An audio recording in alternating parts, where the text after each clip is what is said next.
Okay, so we're now having a look at the void of course moon and also the moon's last aspect. And it gets a little bit sticky around this time. It's not that easy to explain. So what I'm going to do first of all is just kind of give you a description of how I see the void of course moon. And I can show you using a chart, and I can also show you using a different kind of ephemeris. If you remember right at the start of this little mini series, there were two different types of ephemeris that you could download from astro.com for the year that you had. And so you'd see next to all the years, there was a little A. So one of them is the sort of aspect, the ephemeris that tells you the position of all the planets each day. And that's the one we've used so far. But the one we're going to need to move into now is more of an aspectarian. So it shows you when the moon moves into a particular aspect with a particular planet, or when a planet moves into a particular aspect with another planet, the exact moment it happens. So for instance, like when the moon goes into a trine with the sun, or into opposition with Venus, or when Venus moves into opposition with Pluto, all of this is really important information, but I digress. So we're going to need to use a different ephemeris. That's the first thing we're going to come to grips with. The next thing we're going to consider is, what is a void of course moon? So here's my explanation of it. You know, when you have a job and you're bored of it, and then you start to get another job. So you go for a job interview, you get a new job, you hand in your notice to your old boss. You say, okay, in 10 days time, I'm going to be working for this person. And your boss says, oh, okay. And then all of a sudden, you're taken off all of your normal day-to-day responsibilities. So for the next 10 days, it's like you have to show up at work, but there's nothing for you to do. And all the usual things you do are gone. They kind of disappeared from your remit because it seems a little risky for that boss to keep you in an operational capacity. And so the void of course moon is a bit like that. The moon changes signs every like 2.5 days, I guess. You know, the moon is always moving through the signs at quite a rate of knots. And so every couple of days, she finishes her business in one sign and she goes into another sign. And she's got a very different feel in each of the signs. So for instance, in the sign of Sagittarius, you know, she's kind of gregarious and social and slightly spontaneous and slightly hopeful, slightly philosophical. And then at some point she goes into the sign of Capricorn, and then it's like a little bit more reserved. She stiffens and then people's emotional responses just seem a little bit more stiff. And so what we're dealing with, the void of course moon, is like saying, when does the moon stop working in the sign of Sagittarius? When does the moon stop the business that she's working at in the sign of Capricorn, let's say? And what astrologers have come up with is this lovely little system. So when the moon is going through a particular sign, she's always making aspects to other planets as she's moving. So for instance, as she's at 3 degrees in the sign of Sagittarius, she might be moving into a trine with Venus at 5 degrees in the sign of Leo, you know. And so you'll be able to see it going as the moon is moving. You'll see that she's making a trine here, and as she moves through the 30 degrees of Sagittarius, she might at 10 degrees make an opposition to Pluto, and then at 15 degrees she's going into a square with Jupiter. And then you might notice that she doesn't make any more aspects. You know, there's nothing else that she can make. She can't connect with anything else through the energy of Sagittarius. And that's when she hands in her notice and says, okay, I'm leaving. So this is called the moon's last aspect. So once she has made that last aspect to another planet, and an aspect is just when she's connecting to something else, another planet. Once she's done that, it's like her business in that sign is done and dusted. And then she's kind of hanging. She's in her kind of her notice period until she moves into the next sign. And that notice period is called the void of course moon. It's like, it's not a moon that is active. She's not fulfilling a purpose. She's done and dusted. She's done her work. She doesn't need to be there anymore. She's just kind of kicking up her heels a bit and swinging her legs nonchalantly. So, you know, what happens is we wait until the moon goes into the next sign, and then she's back making aspects to other planets. So she's moving around. And so, yeah, the void of course moon is really important. And so lots of people suggest that you're much better off getting married when the moon is active and when she's got business to attend to, and not when she is languishing around doing nothing. So we're going to identify from your dates that you've already shortlisted, and the ones that I've shortlisted, I'm now going to identify, is the moon void of course? Does she have a purpose? If she doesn't, that's going to be eliminated really swiftly. But then the next thing, I mentioned the moon's last aspect, and like in the example I gave, my imaginary moon's last aspect, I said that she was making a square to Jupiter. And that last aspect is, it kind of carries a flavor. It carries the flavor of how she gets things done. And it's like the aftertaste. It's like the last word, in fact. And one of the things, it's so funny because when I looked at the moon that my husband and I got married in, I did make a note of all the different aspects she makes in the rest of that sign, in the sign of Pisces.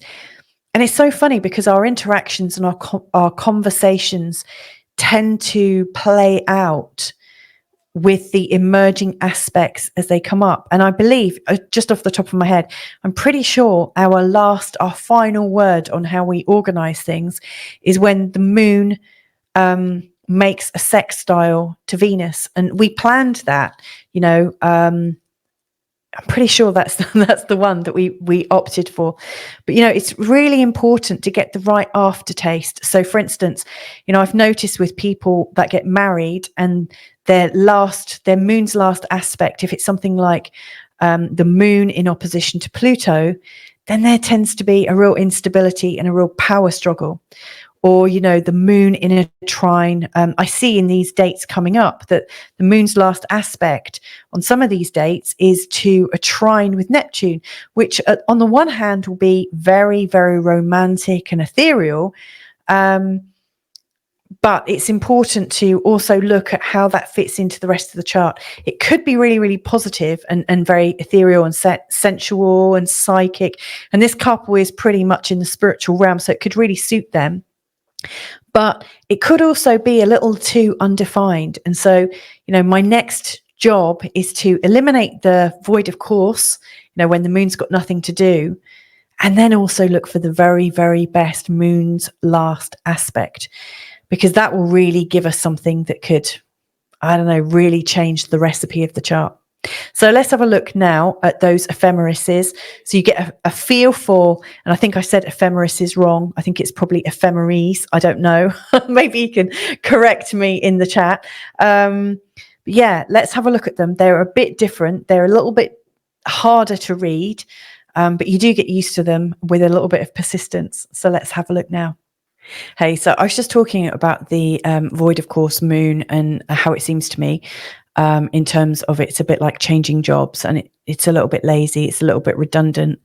And the next part is really to talk about the moon's last aspect. But actually, what I think is really useful right now is to actually look at how you'll see it on a chart. So let's bring this up now. And because I said I'm going to be checking out the green dates. So there are best dates up till now. So November the 9th, December the 2nd to the 4th, the 19th to the 24th of January. And then we've got the 15th and 20th of February of 2024. So what we need to do, first of all, is we need to use a different kind of ephemeris. So if you remember before, we went to astro.com, www.astro.com. You click on this icon here, which is halfway down on the right-hand side. And then it brings up, you go to the 21st century, and then you want to, rather than clicking on the actual year you want, just go to the right. So I've selected, because my dates are in 2023 and 2024, I selected this one and also this one.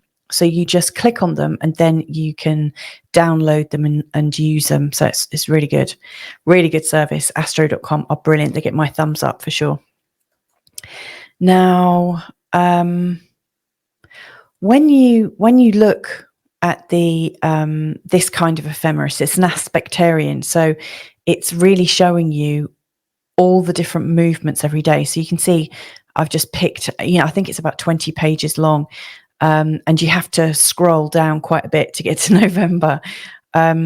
It's literally about halfway down. It's the first part of the aspectarian that you want, the first 10 to 12 pages.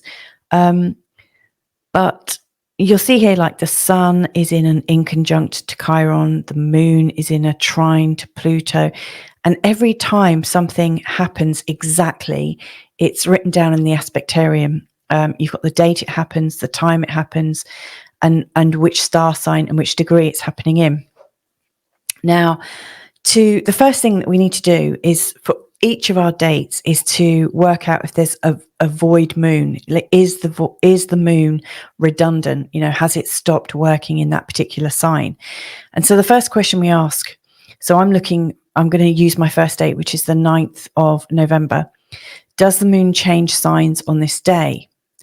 Well, I've highlighted the 9th of November so you can see it. And you can see the moon does change signs. It goes into the sign of Libra. And that's actually the sign that we wanted, because the moon in Libra is kind of good.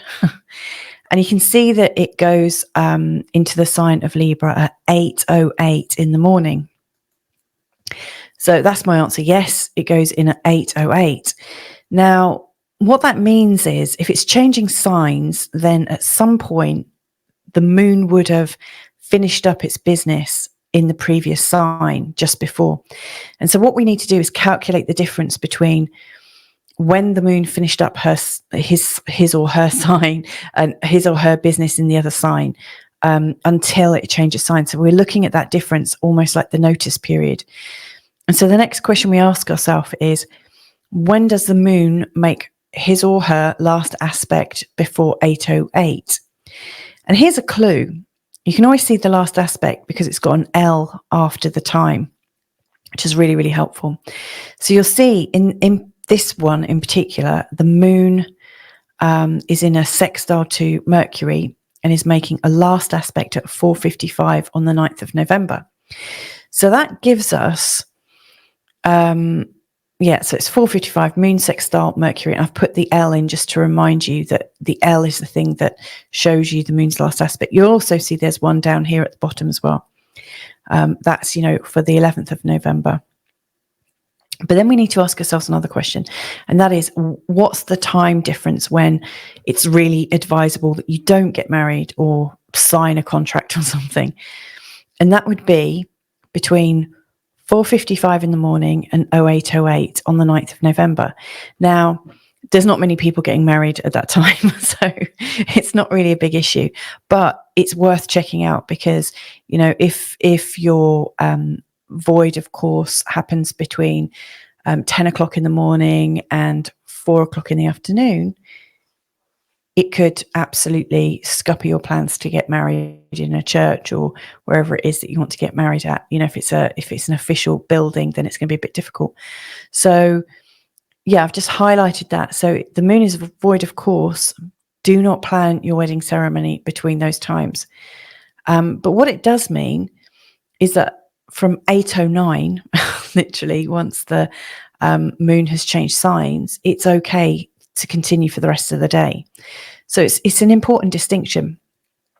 Now, of course, this is the ephemeris for my time zone, which just so happens to be the time zone that Astro.com publishes it for. So it's the London Swiss kind of time zone.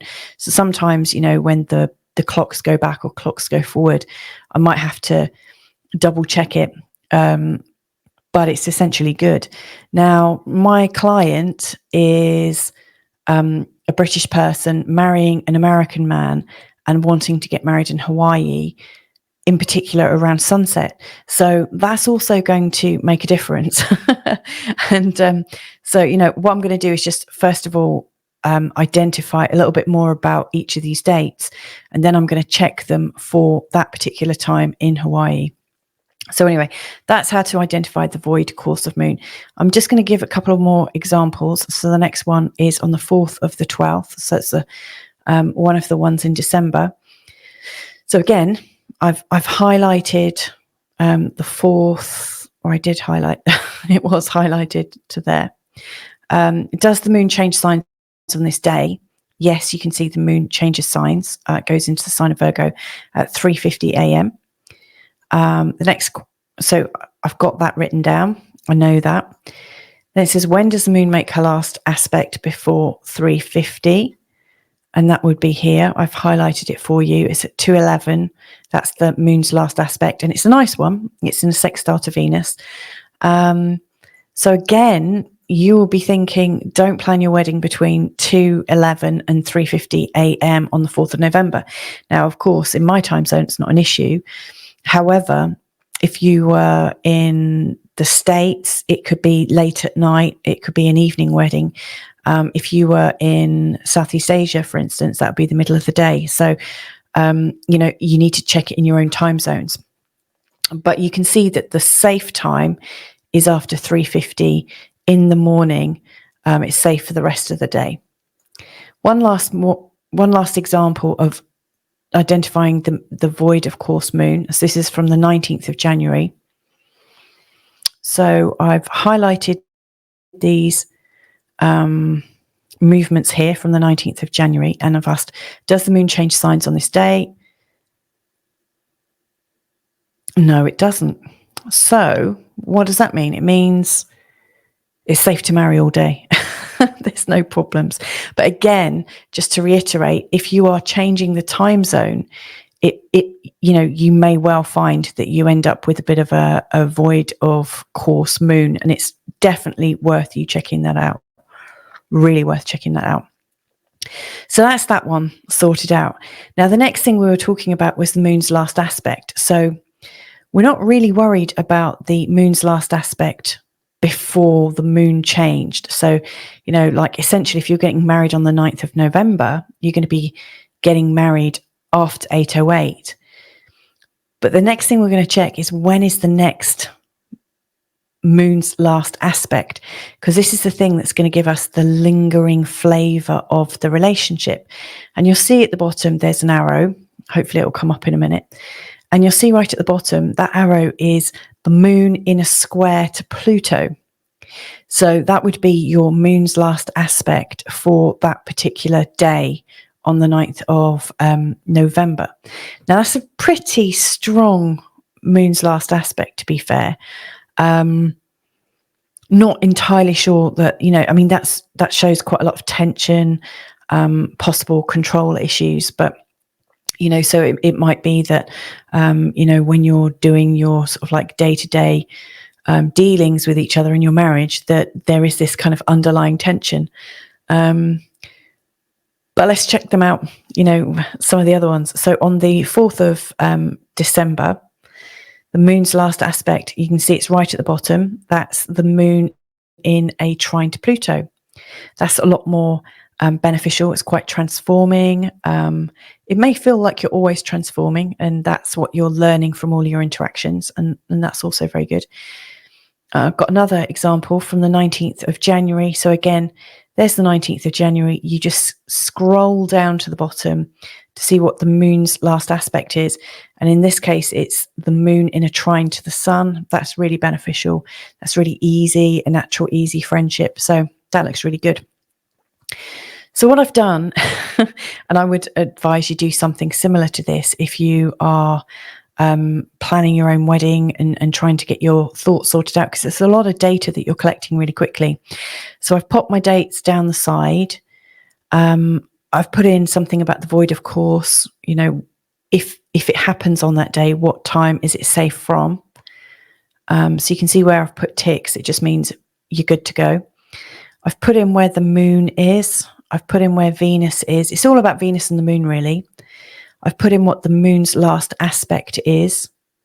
And you'll see, like this one, I realized that on this particular day, Venus is changing signs, and also we've got this void of course as well. So my big question on this day is, according to where you're getting married and the time, will Venus already be in the sign of Scorpio or Libra? It's a bit of a changing day, which isn't always the most stable day to get married on, but the moon's last aspect is in a trine to Pluto, which is pretty stable and absolutely about transformation.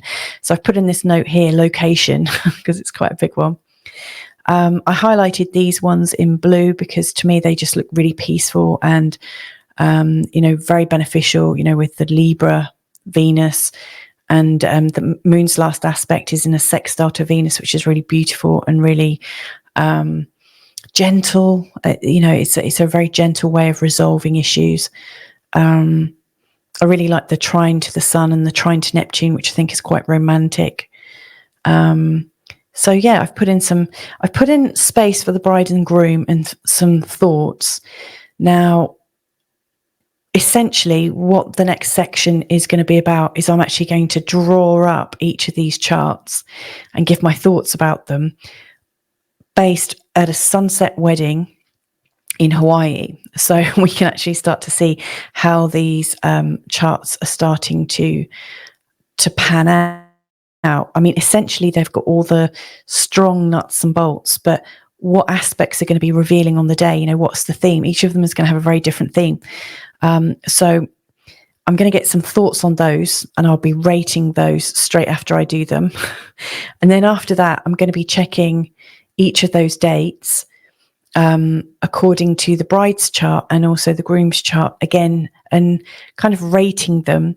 But at this point, I will also contact them with my thoughts and ask for some feedback, because I always think, when you're working with somebody, it's really important to make sure you've got it exactly as you think it should be. So this is really sort of like, I guess, a living illustration. So, I'm using this to share the process I go through so that you can help yourself if you're getting married. This is the exact same process I did to find my own wedding chart. So hopefully it'll be beneficial. And hopefully my good friends and clients will get a really knockout day. So so that's the end of this session. And like I said, in the next one, I'm going to be looking at the actual dates. So if you want to have a look at those and what they look like, then see me in the next session. Thanks.